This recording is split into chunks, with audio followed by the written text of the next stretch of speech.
The sun was setting on the quiet ocean world of Aquinine. The sky was orange, and the water looked like glass.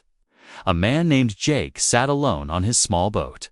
He was tall, strong, and brave. His boat floated gently in the calm water. He was fishing. But not for food, he was here for peace. Aquinine was far from Earth, and very few people ever came here. Jake liked it that way.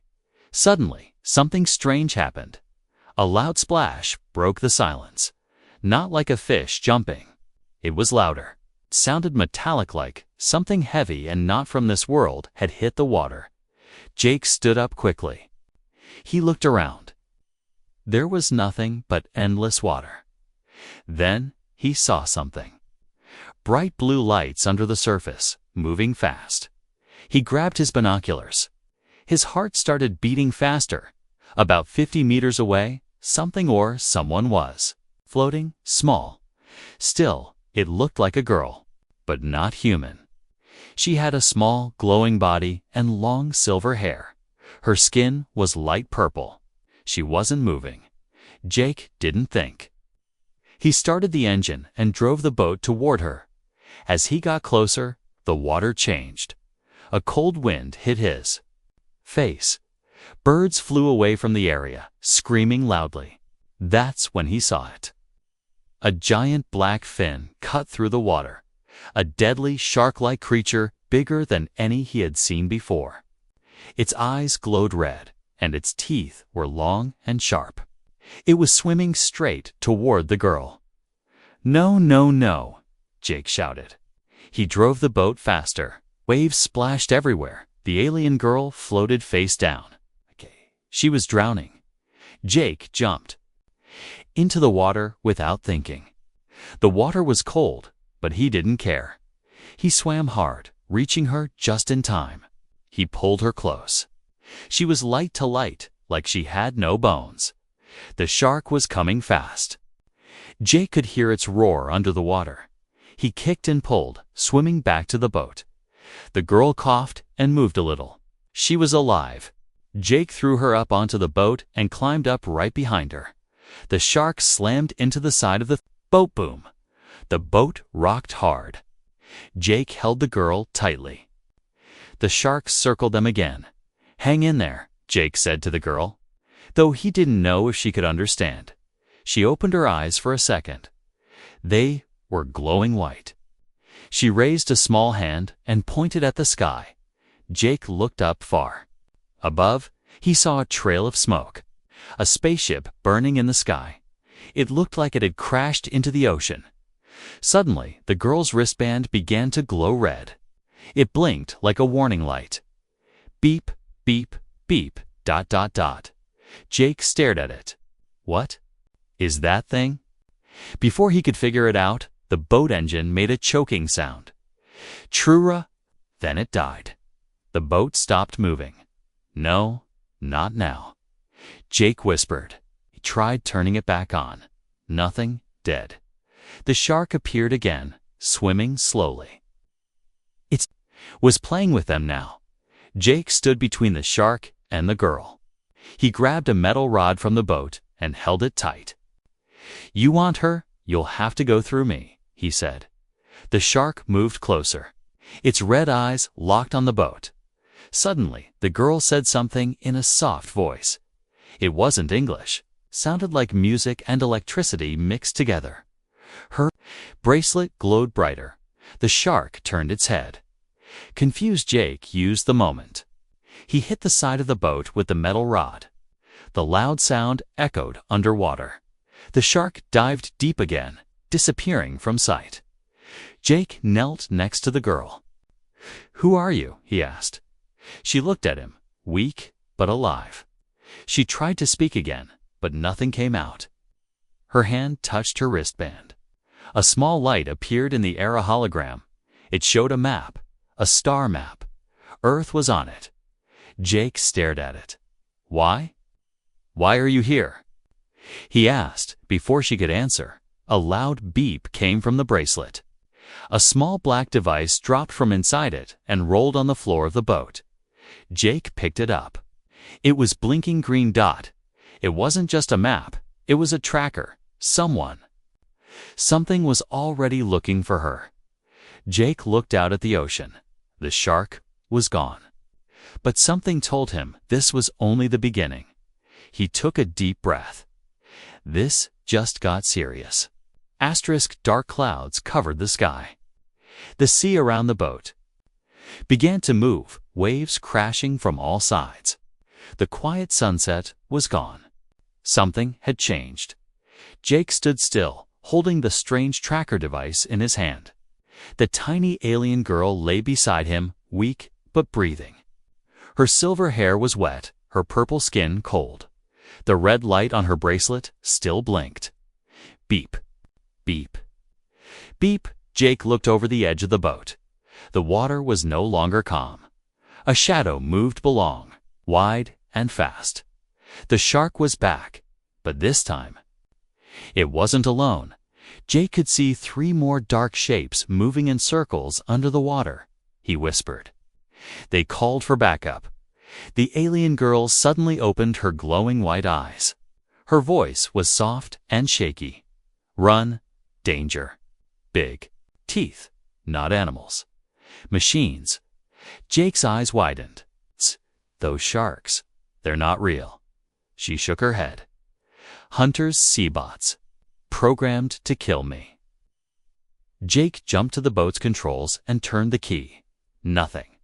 The damn engine was still dead. He opened the panel and began pulling wires, fast. Come on! Come on! The boat shook violently. One of the sea bots rammed it from below.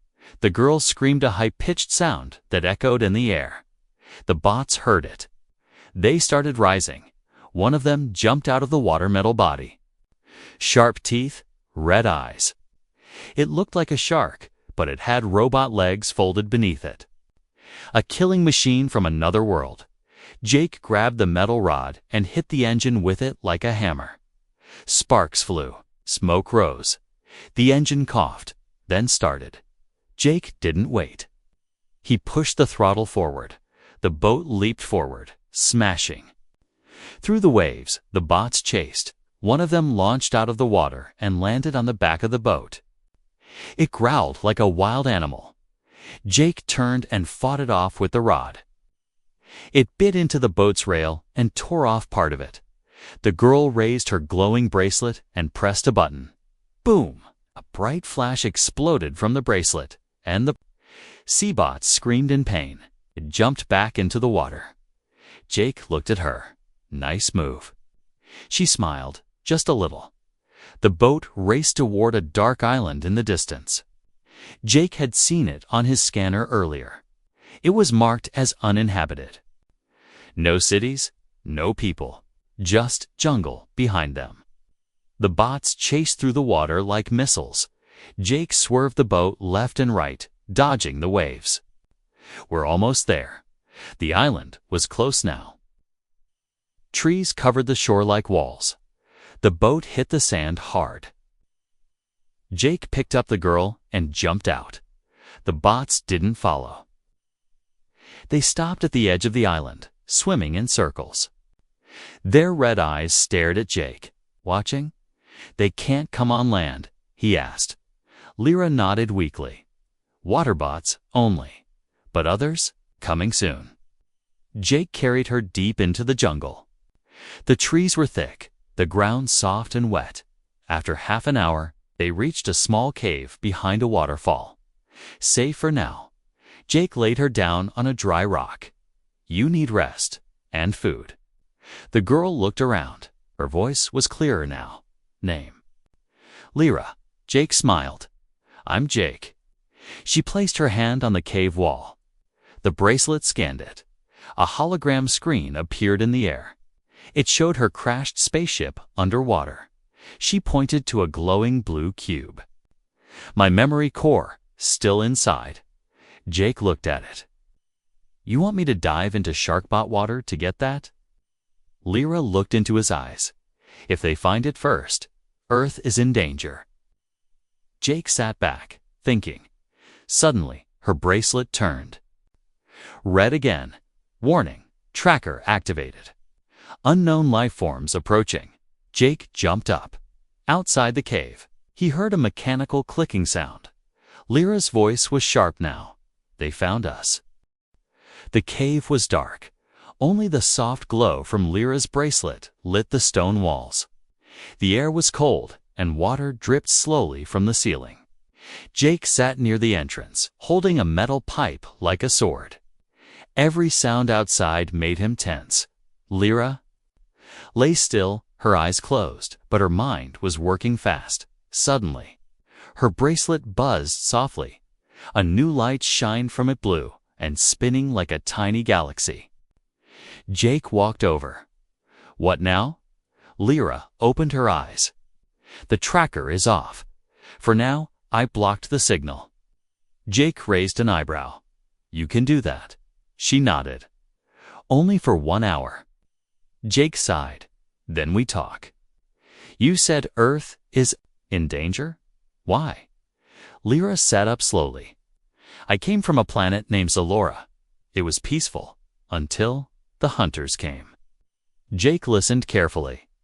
Her voice was soft, but her words were clear. They are not from one place. They are machines, built by warlords. They search for small planets, steal their power, their people. Jake frowned. And Earth is next. Lyra nodded. They follow signals. They found your planet through an old Earth satellite floating in deep space. Jake looked confused. Our garbage brought killers. Yes, she said. My mission was to warn Earth. My ship held a memory current, has proof and plans, and a way to stop them. Jake remembered the blue cube from the hologram. It's underwater, he said. Still inside your ship. Yes, Lyra replied, and the hunters want it. Jake stood and paced. You said they sent those Seabots. What else do they have?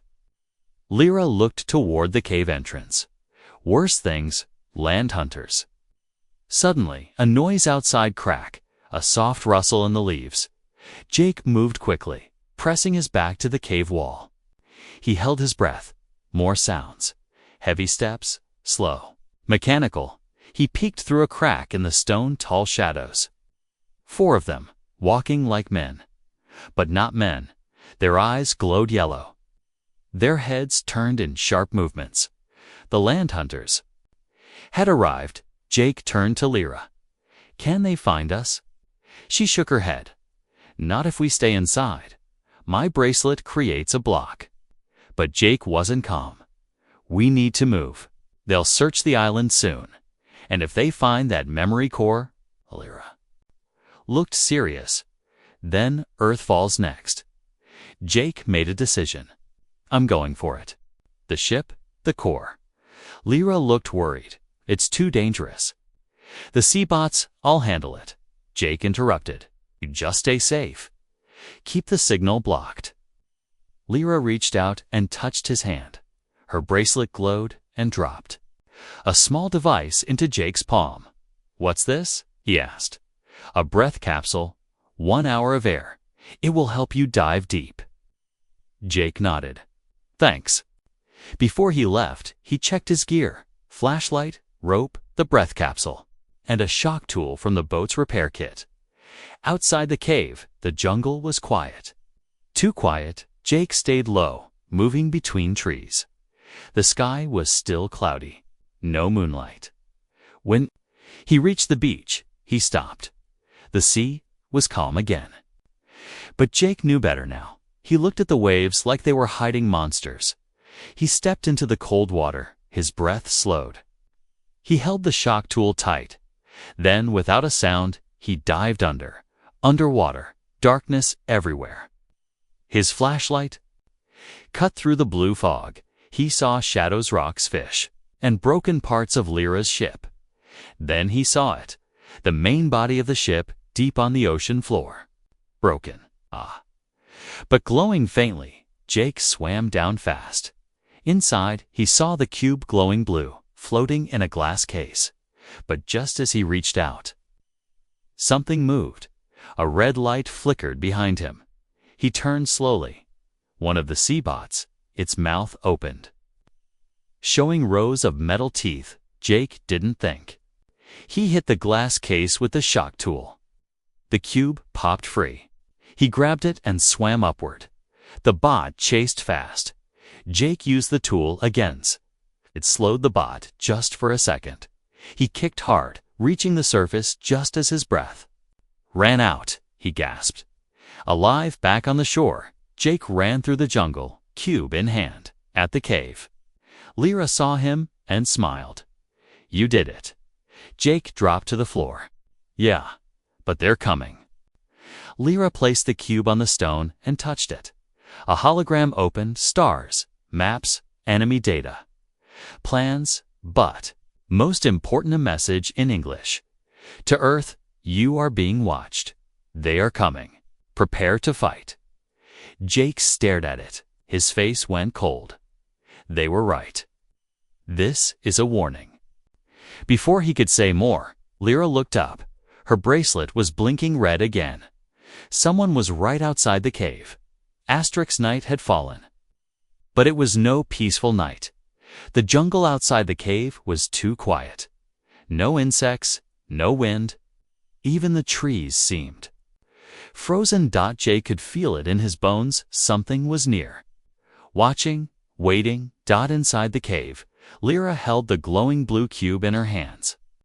Her bracelet blinked fast, red light flashing like a heartbeat. They are outside, she whispered. Jake moved silently to the entrance.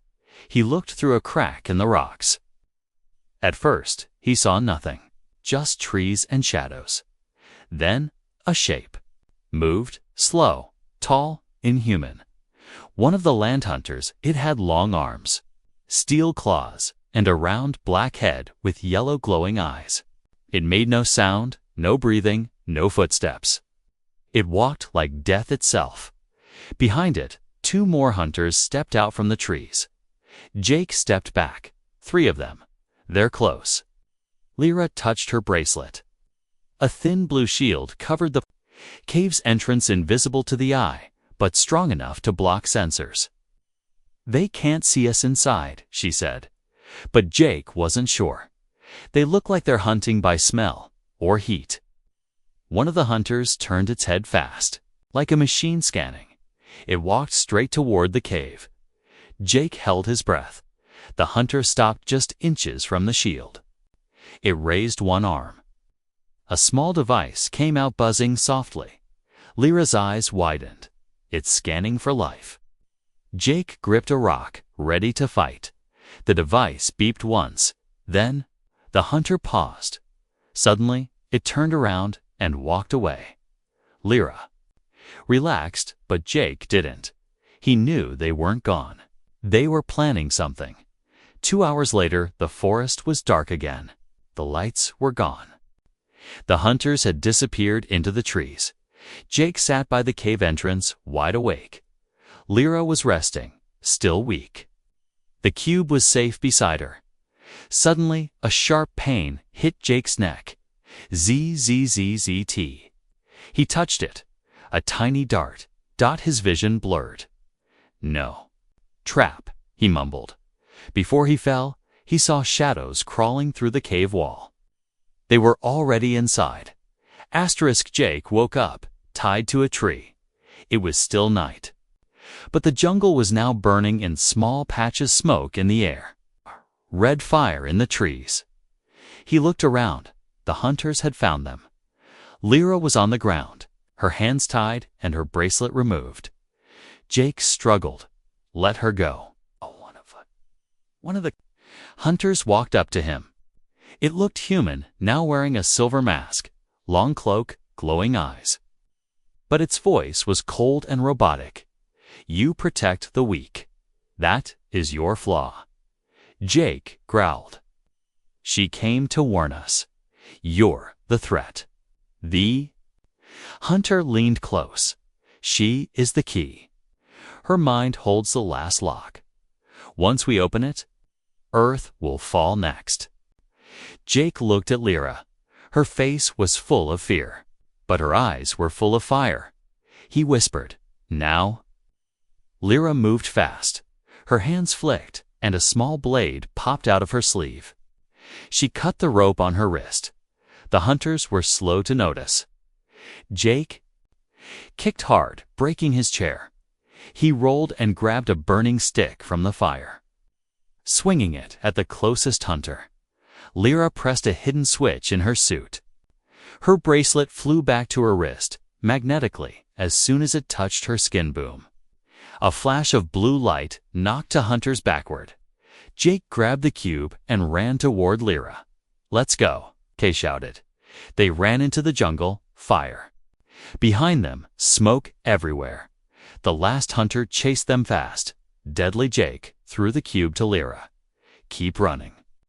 He stopped, turned around, and faced the machine. It rushed at him. Jake grabbed a sharp rock and jumped aside. As the hunter passed, he stabbed it in the leg. Sparks flew. The hunter turned back, angry now. It grabbed Jake and lifted him off the ground. Lyra stopped and screamed. "Jake!" Her bracelet glowed again. This time, a pulse wave shot out in every direction. The hunter dropped Jake and screamed a mechanical scream. Loud and horrible. Its eyes went dark. Dead Jake lay on the ground, breathing hard. Lyra ran to him. "Are you okay?" Jake smiled weakly. "I think I broke its nose."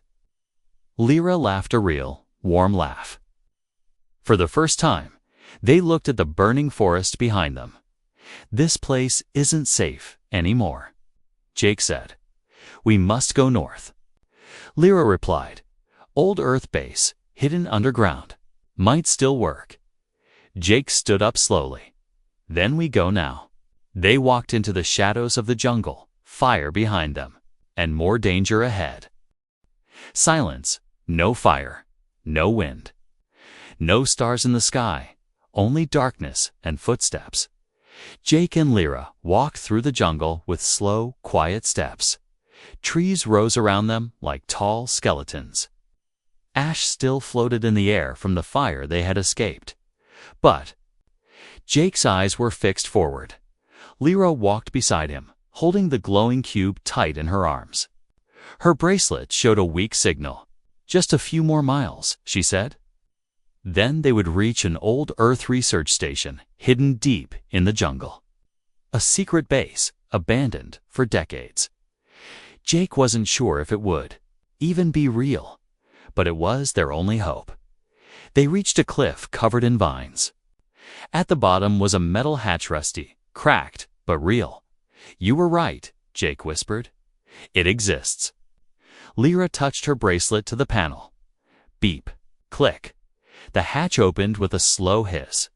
Inside was a staircase going down into darkness. Jake pulled out a flashlight. "Let's go." Underground, the air inside the base was cold. Dust flew with every step. Old screens lined the walls. Most were cracked or dead. There were broken chairs, metal crates, old paper files scattered across the floor. Jake moved through the rooms like a soldier. Lyra stayed close, scanning with her bracelet. No life signs. All quiet. They reached the main control room. The light was big. A round table in the center with a glowing map of Earth slowly spinning. Some power still worked. Jake whistled. "Someone left this place in a hurry." Lyra pointed at a screen in the back. "This is where I can send the message. The real warning." She placed the cube into a small terminal. It fit perfectly. A soft blue light filled the room. Data began to scroll: fast maps, voice logs, weapon info, and a video file. Jake leaned in. The video showed another planet, a peaceful world, green and blue like Earth. Then darkness, fire in the sky, metal ships, the hunters attacking, people screaming, then silence. Lyra spoke softly. "That was my home." Jake stared at the screen. "We can't let Earth be next." Suddenly, the lights flickered. Click, click, click. The doors behind them shut. All of them. Lyra looked confused. That wasn't me. Jake froze. From the speakers, a cold voice echoed. Thank you for bringing the cube. Lyra gasped. No. A door opened on the far side of the room. The hunter leader walked in, but this time, it wasn't a machine. It was wearing human skin. Disguise, tall, pale, with sharp black eyes and a silver smile. Jake raised his weapon. How did you get here? The hunter spoke with a calm, dark voice. We built this base long ago, left it here as bait, waiting for the girl to come back, and she did. Jake whispered to Lyra. It was a trap from the start. The hunter's eyes turned yellow. Now, give me the cube. Jake shook his head. Come and take it. The hunter smiled. Gladly. Asterisk walls opened. 3 land hunters stepped in arms, turned into weapons. Jake pulled out a flash grenade and threw it at the ground. Boom. White light filled the room. The hunters were blinded for a second. Jake grabbed Lyra's hand and ran toward the back.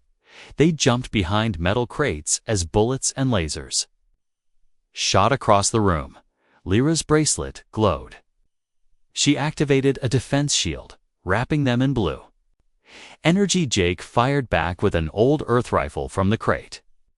I thought this place was empty. Lyra ducked beside him. It was. Until we arrived. They followed our signal. One of the hunters jumped onto the crates above them. Jake rolled aside and fired bang. Right in its eye. The machine fell, sparks flying. But 2 more were still coming. Lyra grabbed the cube and shouted, We can't let them take this. Jake looked around. Then he saw a escape tunnel, half buried under rubble. Get to the tunnel. He yelled. Lyra ran while Jake held off the last 2 hunters with shock blasts. The hunter leader watched from the shadows. Run all you want. Earth is already marked. Jake threw one last grenade and jumped into the tunnel behind Lyra.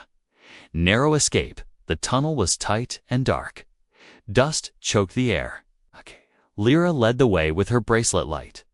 Behind them, the base shook from explosions. Finally, they reached another small hatch leading to the surface. Jake pushed it open, saw the sky stars wind. Night. Freedom. They collapsed outside. Breathing hard, the base behind them was now burning. Jake turned to Lyra. They'll chase us again. You know that? Lyra nodded. Then we stop running. Jake stared at the stars. We fight. Asterisk lightning cracked across the sky. Jake stood on top of a rocky hill, soaked by cold rain, staring at the night horizon. In the distance, the jungle burned. Behind him, Lyra sat quietly, holding the cube close to her chest. Neither spoke. The Earth base was gone. The hunters had destroyed it. The message was not sent, but the cube still held the only proof, the only hope. Jake clenched his fists. He had come to Aquanine to escape war.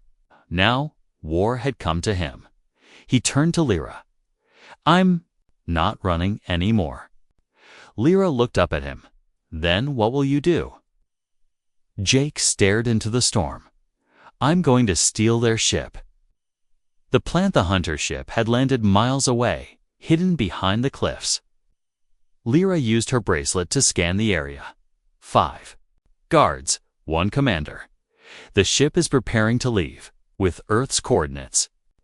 Jake looked at the hologram map. If we don't stop them now, they'll take the cube. Then they'll attack Earth next. He strapped a small pack to his back. Inside, shock charges, EMP grenades, a blade made from alien metal, and the old Earth rifle. Lyra handed him a tiny silver earpiece. We stay linked. I'll guide you. Jake smirked, like a space GPS.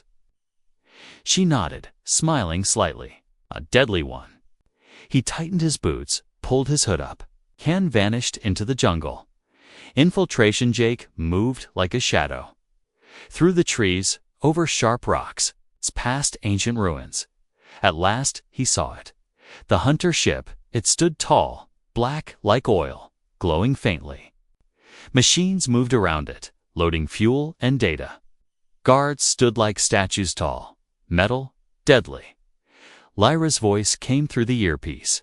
There's a back panel, small hatch, northwest side.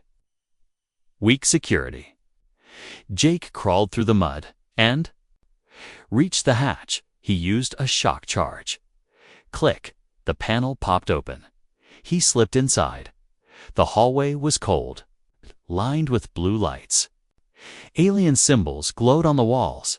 Jake moved fast and quiet. Go left, Lyra said. Then down. Control room is near the core. Jake turned only to freeze. A hunter stood at the end of the hallway. It hadn't seen him yet. Jake pulled a blade from his belt. Quietly, slowly, he stepped forward. 1 step, 2 steps. But the floor made a small creak. The hunter turned, red eyes flashing. It rushed forward. Jake didn't wait. He threw the EMP grenade. BZZZT. The hunter collapsed in sparks. Jake ran past it, heart pounding. The final face-off. Jake reached the control room. It was large, dark, and filled with floating screens. A glowing orb spun at the center of the ship's core, and standing in front of it, the hunter. Commander, this one was different. Sleek armor, glowing blue circuits. Sharp blade arms. You came alone.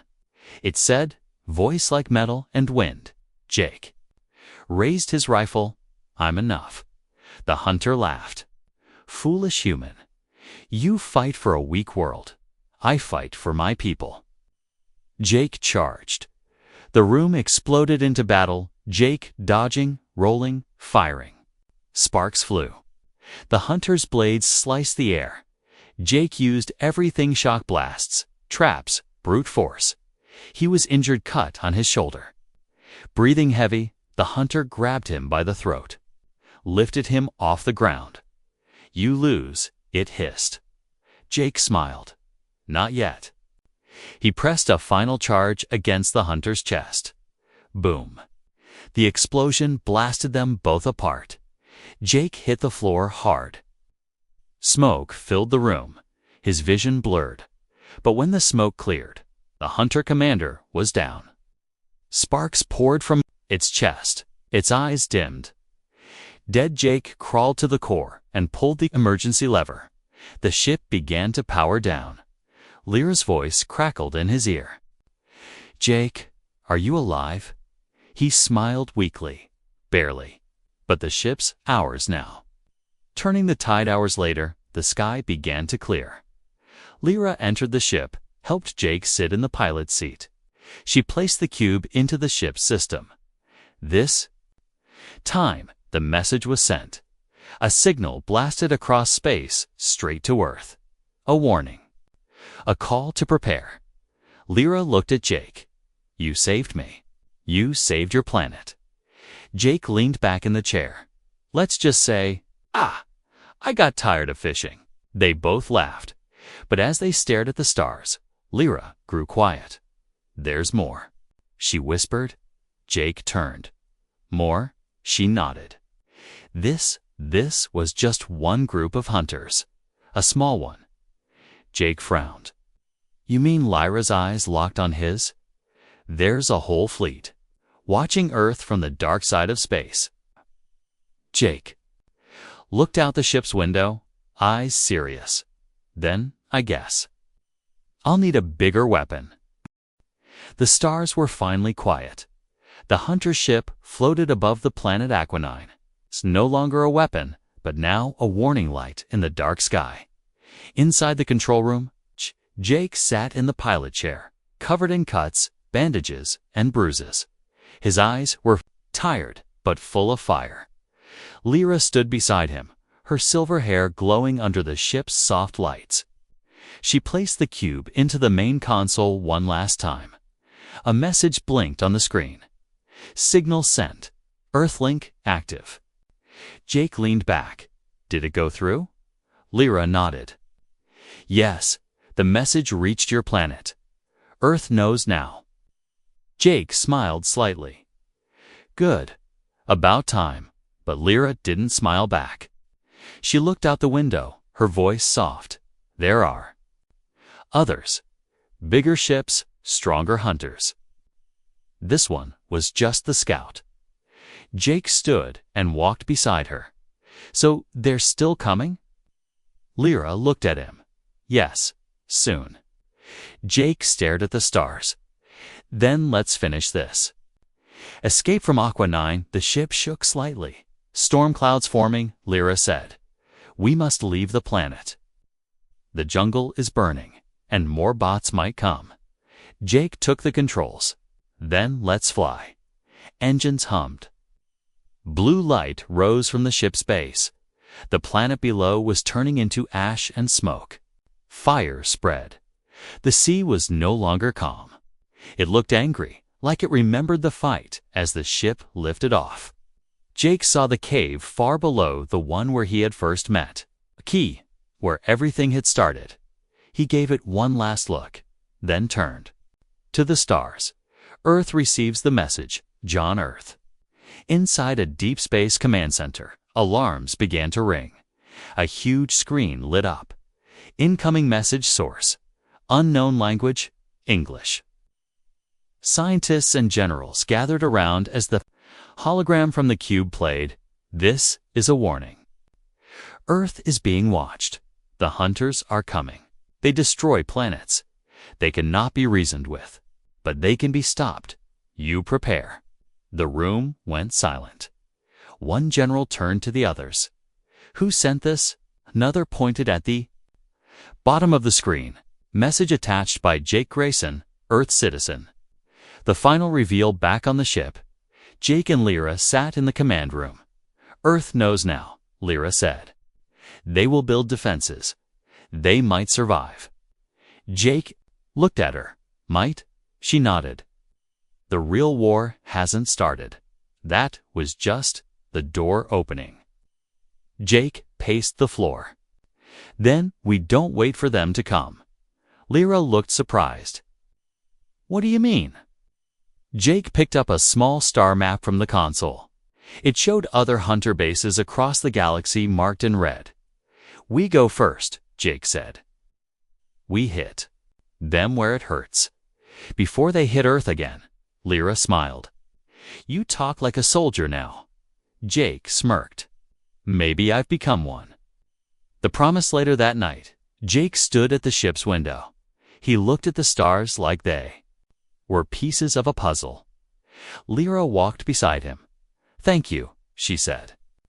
You didn't have to save me, but you did. Jake looked at her. You didn't just save me either. You gave me something to fight for. She tilted her head. What is that? He pointed toward Earth on the map. Home. Lyra raised her bracelet and showed him a final image. It was her true planet, Zilaro green skies, twin moons, glowing waterfalls. Jake nodded slowly. We'll get it back to... She looked at him, her voice strong now. Together. Jake held out his hand. Together. She took it. The screen showed a new path, a jump point to deep space.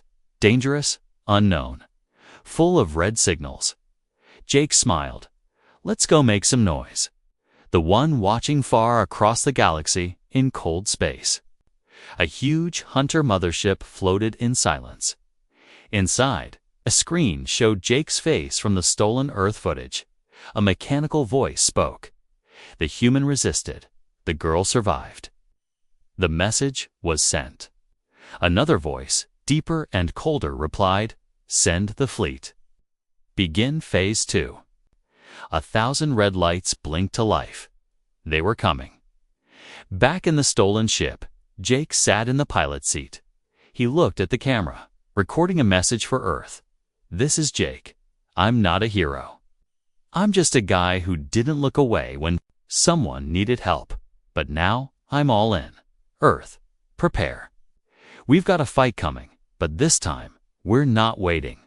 He ended the message, smiled at Lyra. Next stop, war zone. Lyra smiled back. No. Next stop, revenge. Ship jumped into lightspeed.gone.